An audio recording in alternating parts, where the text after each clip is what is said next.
So, the diagnosis of the case is Guillain-Barré syndrome, and I'd like to present a short literature review of the case.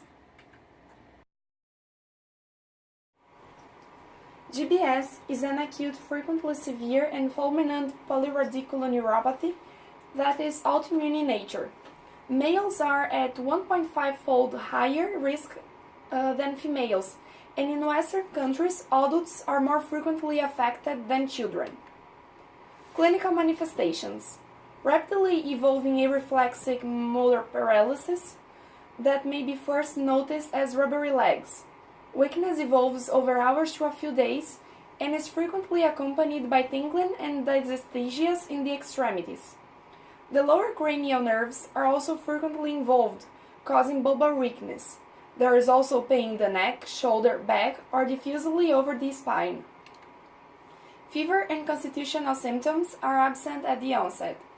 Deep tendon reflexes attenuate or disappear within the first few days of onset. Cutaneous sensory deficits are usually relatively mild, but functions observed by large sensory fibers, such as deep tendon reflexes and proprioception, are more severely affected. Autonomic involvement is common, but bladder dysfunction is not a prominent feature. In this case, look for other diagnoses. Antecedent events. Approximately 70% of cases occur 1 to 3 weeks after an acute infectious process, usually respiratory or gastrointestinal. 30% are preceded by infection or reinfection with Campylobacter jejuni. A similar proportion is preceded by a herpes virus infection, cytomegalovirus, or Epstein-Barr virus. Other viruses and also Mycoplasma pneumoniae have been identified as agents involved in antecedent infections, as have recent immunizations. Pathophysiology. B cells recognize glycoconjugates on the infectious agent that cross-react with ganglioside present on Schwann cell surface and subjacent peripheral nerve myelin. The earliest changes in myelin consist of edema between myelin lamellae and vesicular disruption of the outermost myelin layers. The basis for flaccid paralysis and sensory disturbance is conduction block, which implies that the axonal connections remain intact. Hence, recovery can take place rapidly as remyelination occurs. Laboratory features: elevated cerebrospinal fluid protein level, 1 to 10 grams per liter without accompanying pleocytosis.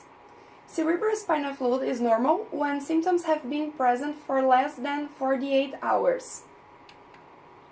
Diagnostic criteria: required progressive weakness of 2 or more limbs due to neuropathy, areflexia, disease course less than 4 weeks, exclusion of other causes, for example, vasculitis, like polyarteritis nodosa, lupus, short straw syndrome, toxins like organophosphates and lead, botulism, diphtheria, porphyria, localized spinal cord or Caldequina syndrome.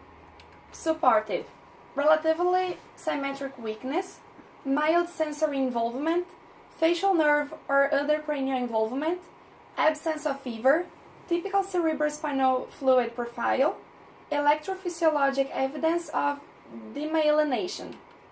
Treatment: 2 weeks after the first motor symptoms, immunotherapy is no longer effective. Either high-dose IV immunoglobulin or plasmapheresis are equally effective. In the worsening phase of GBS, monitoring in critical care setting is required. 30% of patients with GBS require ventilatory assistance. Prognosis and recovery: 85% of patients with GBS achieve a full functional recovery within several months to a year, although minor findings on examination, such as areflexia, may persist. The mortality rate is less than 5% in optimal settings. Death usually results from secondary pulmonary complications. Thank you very much.